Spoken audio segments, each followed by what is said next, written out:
Hello everyone, Sadik here again with a new tutorial related to advanced prototyping. So yesterday I posted like an advanced tutorial of the color variables control, and today we are going to talk about the text variable, right? In this text, we are going to create this magic in front of you, as you guys can see on the screen that there's a screen, a cute little bunny, then there's a carrot, then there's two like button with a plus and minus, and then the figure zero, and probably you can notice a line here as well. So it means something is going to happen here as well.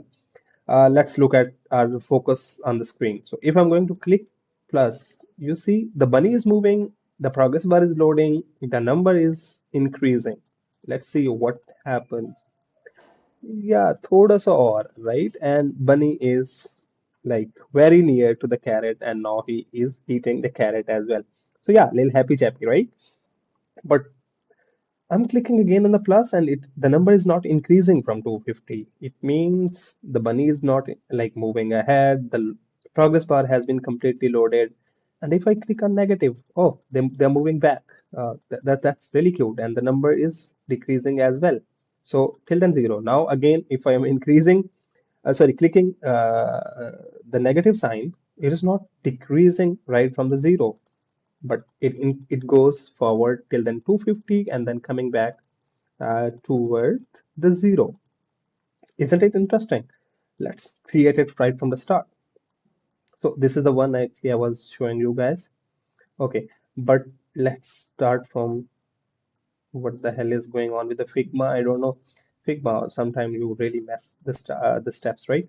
Okay, this was the progress bar that you were able to see. This is the text, right? You were able to see then the cute bunny, then the carrot, the number, and two button as well. So let's start it from the scratch that how basically you can build this advanced prototype and how you can create these little cute animations as well.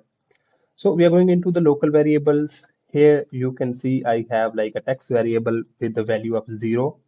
I'm going to create this one from the scratch. So let's the number variables, we are going to keep it count, and yeah, it is going to be 0. Perfect. So everything is done. First, we are going to apply this little baby steps, like the zero step, the zero variables to some of the things here happening on the screen. So first one is with this count. You need to apply the variables here.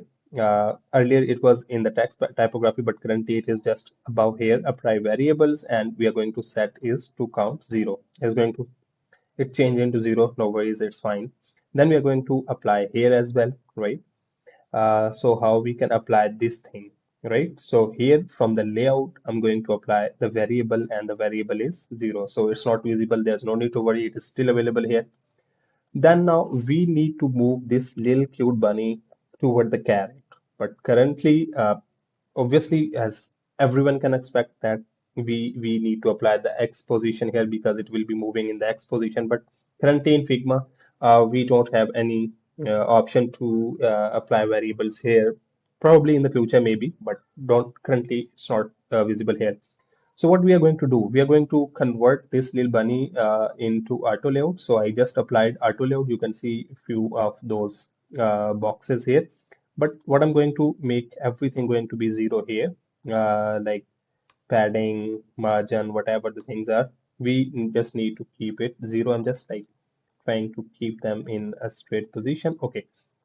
Now what I will be doing, I will be one more thing. Keep in mind when you apply auto layout, this width always need to be in the hug content, right? So what is the difference between hug content and auto layouts? I'll be releasing a class as well. I already did on my YouTube channel. If you haven't seen, you can watch that one as well, in which I explain completely like the auto layout things.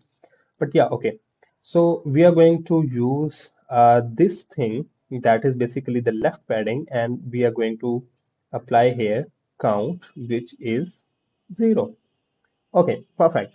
Now let's start again. We have applied everything there. So we are going to apply on this plus the prototyping, and going here, we are going to set variables here, set variables, and we are going to count and then count plus 10. If you don't do this, like if you're just keeping it to count and not adding plus 10, that is not going to work for you because you will be able to like reset every time again and then apply. So it is not going to work at all. Okay, let's apply on the negative as well. So set variables right here, count to count, and here we will be having negative 10, right?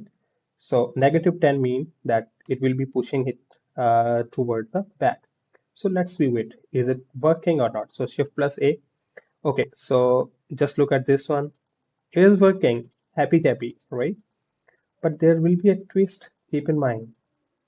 You will be able to see like 310 Bunny is just passing that carrot. It is not going to work. And then if we click on that negative, so there will be a twist as well. You see, it is into the negative and Bunny is moving back. Like we never wanted to do this thing. So what we will be doing here, we will be applying the conditional prototyping here. So let's click on this one, the prototype, click on this cute little plus and go into the conditional thing. So here is the conditional prototype. If you don't know about currently what are the conditional prototype, there's no need to worry. I'll be teaching very soon probably. But okay, so we are going to write if condition. Here we have if and else. So if like count is zero, sorry, if the count Acha, like what exactly we want? We want that bunny need to stop right at that carrot. And we have seen that when count is 250, bunny is like exactly at the carrot, right? So we are going to say that if count is less than 250, bunny need that progress need to be stopped. And now that condition is going inside into that part, right? So if count is less than 250 and set count to count plus 10, right? So this is the conditional prototype.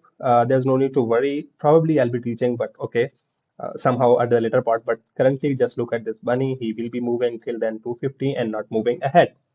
Then we need to set, okay, there's one point as well. Maybe you guys can get confused into it. So if like supposingly, if I'm just like setting it, we can set, why we are setting less than 10. We can set less or equal to 250 as well, right?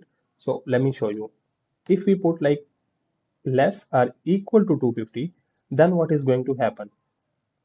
Here you will be able to see like when we will be clicking it will be increasing to 260 because we already have mentioned that when it is equal to 250 you add plus 10 other as well, so that's why it is moving toward 250, right? There is one condition, one more condition as well, and that is when count is equal to 250. This that there's another position, sorry, another condition here as well. So let's check this one. So when we are not, it's not working, it is not working. Why is not working, right? When count is equal to 250, it is not working. I don't know why, but somehow it is not working.